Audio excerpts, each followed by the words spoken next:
le début de ta conversion? Quel est le message qui t'a amené au salut? Est-ce que c'est un pasteur qui t'a dit qui va accepter Jésus? Il y a la sorcellerie ou par un témoignage. Vous comprenez dans le contexte où les gens se retrouvent.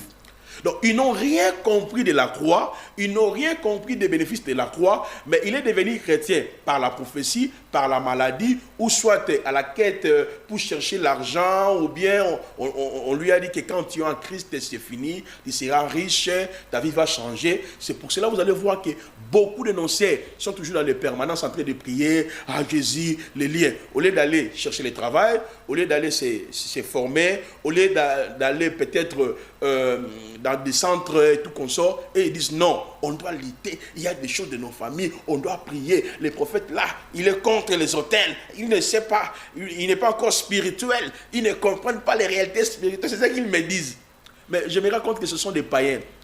Parce que l'apôtre Paul dit dans 1 Corinthiens chapitre 1, verset 18 à 23, il présente trois terrains, les Grecs, les Juifs et nous qui sommes sauvés. Donc notre salut n'est pas lié à la prière. D'abord, c'est l'œuvre de la croix.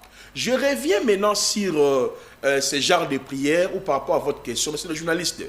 Quand quelqu'un qui a fait 10 ans, il vous dit, il est en train de chercher la délivrance, mais lui-même d'abord c'est un sorcier, parce qu'il n'a rien compris. Ta délivrance a été déjà acquise à la croix. La délivrance que les chrétiens sont dans l'obligation de chercher, c'est le renouvellement de l'intelligence, c'est la transformation de notre âme. Et Dieu le fait comment? Par la parole et par le Saint-Esprit. À chaque fois que nous écoutons la parole, Dieu transforme notre âme. Exactement. Vous voyez, je l'ai expliqué sur votre plateau ici. Le salut en Jésus-Christ est holistique, veut dire est parfait et complet. C'est-à-dire, quand j'accepte l'évangile, mon corps, mon âme et mon esprit sont gérés par Dieu. C'est ce que vous dites là. C'est Ouais. ça. Mais en fait, vous l'avez dit dans l'entame, c'est la présentation de l'évangile. Très bien. Comment on vous a présenté l'évangile et comment vous êtes venu en Jésus-Christ. Très bien. Parce qu'il y a des gens qui viennent, comme vous le dites, parce que avec Oluka guérison. Alors que l'apôtre Paul dit, nous leur avons présenté Jésus-Christ, Jésus-Christ homme. Très bien. Avez-vous présenté à ces gens-là Jésus-Christ homme? Homme 100%.